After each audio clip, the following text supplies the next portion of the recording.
what's going on, everyone? It is B. Avery here for another episode of Just My Opinion. Thank you so much for tuning in. I really do appreciate it. And this one right here is Insecure Season 5, Episode 7, titled Chillin' Okay. And guys, just to let you know, this is going to be a brief spoiler reaction to the episode. I'm going to save all of my nitty-gritty details when I go live tonight, December the 5th, Sunday, 12/5 at 10 p.m. CST with my lovely guest, Miss Struggle Reviewz TV. Here is her channel right here. We do this every week. She is on my channel tab right here at the very bottom. If you go to my homepage and if you scroll down, you will see all my list for Insecure. I do it by myself like I'm doing now, and we also go live for about an hour. So if you want to tune in, go ahead, please subscribe right now and come back at 10 p.m. CST, or you can catch the replay for all of this spoilery goodness. Not only in that reaction recap breakdown, but in this one right here too. But with Chilling Okay, this is the final season of Insecure. A lot of people have been disappointed with where the season is going so far, especially the last episode. I happen to like it more than most people in my circles, but again, that's just my circles. A lot of people was disappointed, saying I don't see how they can come back pretty strong and give us a nice substantial story with these characters and a nice send-off and closure with only 3 or 4 episodes left.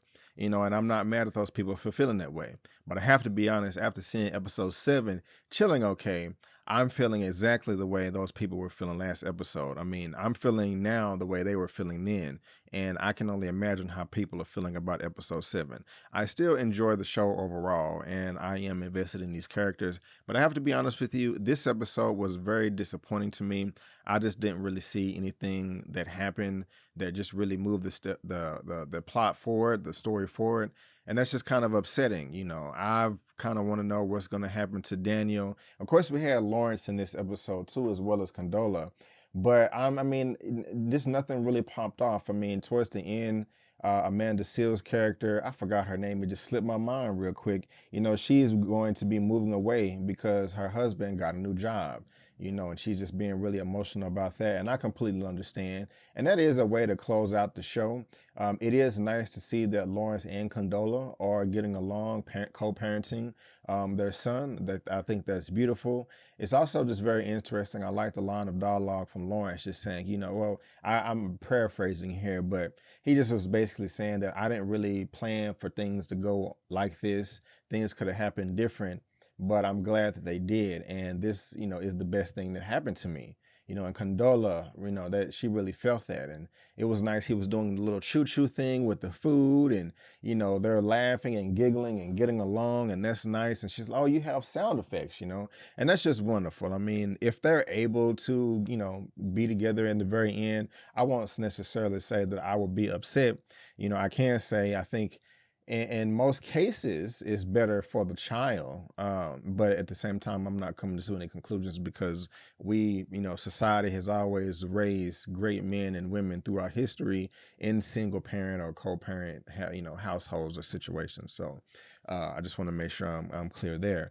But going back to the main cast, Tiffany, Kelly, Issa, and Molly together, you know, doing their girls trip, and that's cool. And at the same time, I said the same thing as far as power. When they talk about weed in these shows, they make such a big deal about it. And it's just like kind of corny to me, you know, just, I mean, I don't know. I mean, I know you guys are actresses and stuff, and, you know, you're fulfilling a role, and things in your role you may not take part in real life. But to me, just some of the, in Power and in Insecure, these last 2 episodes, weed came up, and it was just kind of cringeworthy to me.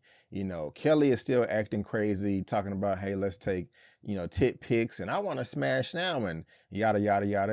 It's funny to a T. Also, how do y'all feel about Molly and Torian? I know we talked about that last episode, the last recap, you know, but when they're having their drunken moment, just chilling out on the patio, having a good time, they're like, hey, let me text Torian. And you know, they're getting all up. And I like that. I will be happy if Molly and Torian do end up together. That would be pretty dope. I think I'll be pretty satisfied with that. Kelly's acting silly, talking about, you know, Daniel Kaluuya is DMing her, and she's the one DMing him. And also, Issa is trying to call Lawrence, and, you know, Molly's like, whoa, what are you doing? And I like that they called her out about all of her inconsistencies, and, you know, kind of, you know, just put that on her radar because she really is being inconsistent. I like the fact that Molly is really being honest with Issa as well. Just like, girl, you know, I love you, but how is this going to help? Well, if you still want to call Lawrence tomorrow when you're sober, go right ahead, girl. I'm here to support you. You know what I'm saying? That's dope. And I like that between the two friends. But at the same time, I'm thinking we never did really get that conversation between them, but from seasons 4 or going over to season 5. Because at the end of season 4, you know, they was kind of beefing, kind of butting heads, not getting along. There was kind of a splinter in their friendship, which happens. It's realistic, but at the same time, I kind of just feel like they just brushed over that, and it was just really never addressed. And I don't really like that. We got that year time jump, you know, and so that's just kind of like rubbing me the wrong way. And then towards the end of this, not Lawrence, but Nathan and Issa are on the phone calling each other saying, I love you, yada, yada, yada. And I'm just like, I want to vomit. I'm just not feeling that at all. I don't know. Nathan is cool, but with Nathan and Issa together, it just doesn't seem right to me. But hey, if this is fiction, if they're happy, they're happy. And then Lawrence end up calling Issa. And why is Joe calling Molly? That's nothing. Why is Joe calling Molly? And Lawrence end up calling Issa. What's that about? You know, we got to wait till episode 8. And also, you know, it's just, you know, I really hope that Molly and Torian end up together. But guys, that's just a little brief reaction. I mean, it was just a boring episode to me. I really wasn't into it. But yeah, that's what y'all got right here, y'all. This is Insecure season 5. You know, this is, what is this? Chilling Okay. Oh, that's not the right thing right there. But I'm going live 10 p.m. CST with Struggle Reviews. 10 p.m. CST. Make sure you come back to my channel and subscribe so you can check it out. You know, we went about an hour and 49 seconds last week. So make sure you come through for that, guys. And guys, thanks again for tuning in. That is just my opinion. I do appreciate it. If you liked the video, please go ahead and give me the thumbs up and also subscribe to the channel, helping me reach 35,000 subscribers. But again, guys, I want to thank you so much for tuning in. And before you go, don't forget that my name is Brandon Keith Avery, and that's just my opinion. Peace.